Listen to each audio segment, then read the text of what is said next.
Hello friends, எப்படி இருக்கீங்க எல்லாரும்? இன்றைக்கி வந்து ஒரு சூப்பரான டிப்ஸ் நான் சொல்ல போகிறேன். இப்போ வந்து நிறையா பேர் ரேஷன் அரிசி வாங்கி யூஸ் பண்ணுவோம். இட்லி அரிசி ஆகட்டும், பச்சரிசி இதெல்லாம் வாங்கி இப்போ நிறைய ரேஷன் பொருள் யூஸ் பண்ண ஆரம்பிச்சிட்டோம். ரேஷன் பொருளை வந்து பார்த்தீங்கன்னா 10 நாள் 20 நாள் பார்த்தா, ஏன்னா அங்கேருந்து வாங்கும்போதே நமக்கு நிறையா வண்டு இருக்கும்.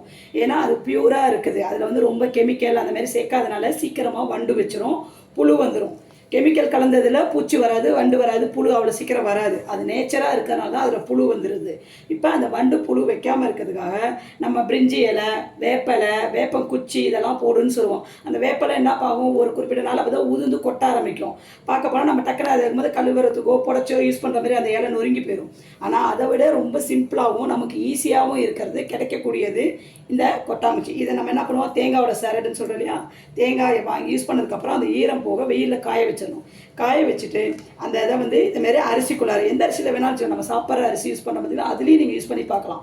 யூஸ் பண்ணி பாருங்கள். சாப்பாடு அரிசி, பருப்பு, இந்த ஐட்டம் இல்லாத ரேஷன் அரிசி எல்லாத்துலேயுமே நீங்கள் இதை போட்டு வச்சு பாருங்கள்.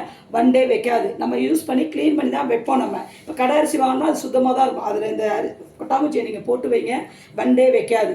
ட்ரை பண்ணி பாருங்கள். நம்ம மேக்ஸிமம் மூட்டை அரிசி வேணால் 2 மாதம் 3 மாதம் தான் யூஸ் பண்ணுவோம். அது வரைக்கும் கண்டிப்பாக வண்டு வராது. நான் இதை யூஸ் பண்ணிட்டு ரெகுலராக என்னோடய சாப்பாடு அரிசி, பச்சரிசி, புழுங்கரிசி எல்லாத்தையுமே நான் வந்து ஒரு கொட்டாங்குச்சி இந்த மாதிரி போட்டு வச்சுருக்கேன். எனக்கு நல்ல ரிசல்ட் இருக்குது. நீங்களே யூஸ் பண்ணி பார்த்துட்டு எப்படி இருக்குன்னு சொல்லுங்கள். Thank you friends.